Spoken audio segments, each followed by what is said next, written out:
I gotta have a little rest here. Oh, this feels good. Oh, hi.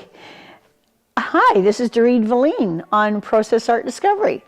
This is just a little Christmas fireside chat I think we're going to have. This is going to be like a little storytelling for your Christmas gift from me to you. Well, actually, I have to tell you, I've been married 56 years. And my husband told me 4 days ago, he says, I think you have ADHD. And I went, what? He says, well, you don't know how to read instructions. You go halfway through instructions and then you think you know it all. And then you go and do something, you screw it up, and you go back and read the instructions again and do it again. I said, yeah, that does happen. Also, when I wake up in the morning, my head seems to be really clear, and I get all my ideas in the morning. And I come up with things to do, and also, like I remember things I've forgotten and things I should do. And everything is very clear in the morning. By the end of the afternoon, my mind is going absolutely like this. And everything's going in and out.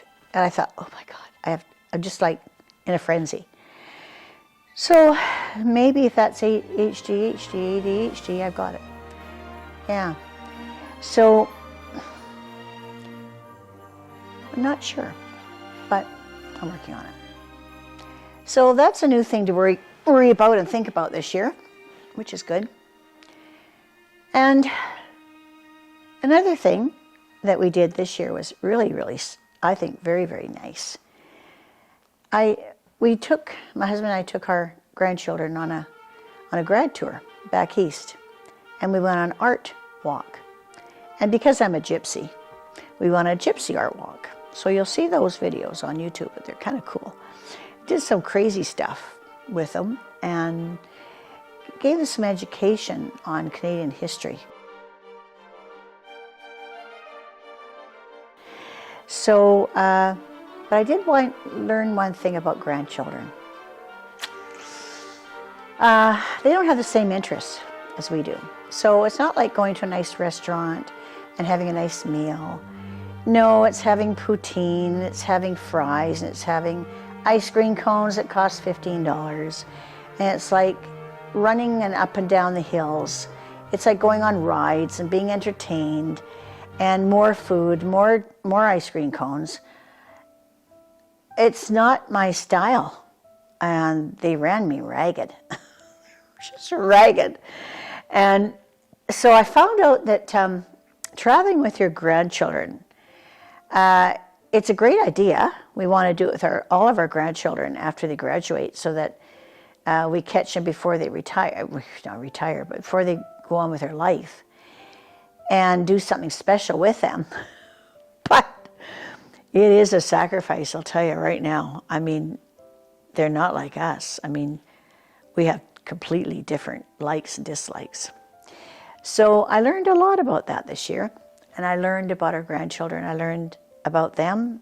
I got to see their habits. I got to see what they like and what they don't like, what they have a hard time tackling.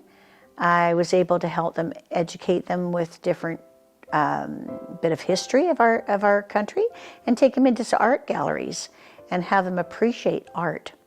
They didn't even know about the Group of Seven or our famous artist Emily Carr in Canada. So you'll be able to see this on YouTube because we've filmed it all. So that was very, very special, very, very special. And I got thinking this year about, what was maybe my worst Christmas. And I got thinking about it. And I have to admit, and do a little confession here, that my worst Christmas, of course, I thought I knew it all as a kid. And I had no brothers and sisters that grew up with me, so I was alone.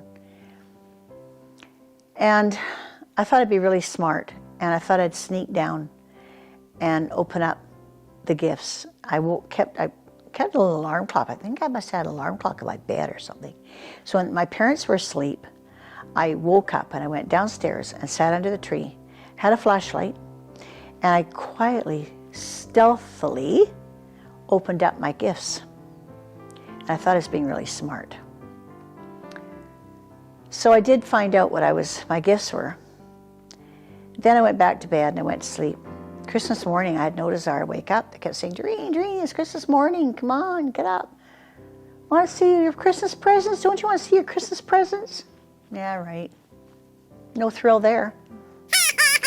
So finally I got up and I had to act surprised when I opened them up. It was such a letdown. It was a really, really good lesson for me. I never did it again.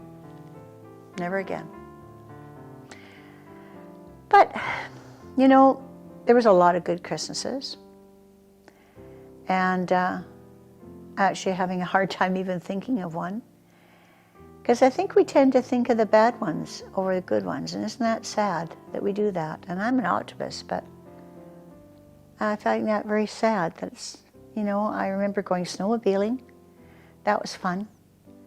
And going for Christmas down to Spokane. And Leavenworth. Leavenworth was a fun city to go to Christmas with. But not particular things. That's where the joy is. Doing something good for somebody else.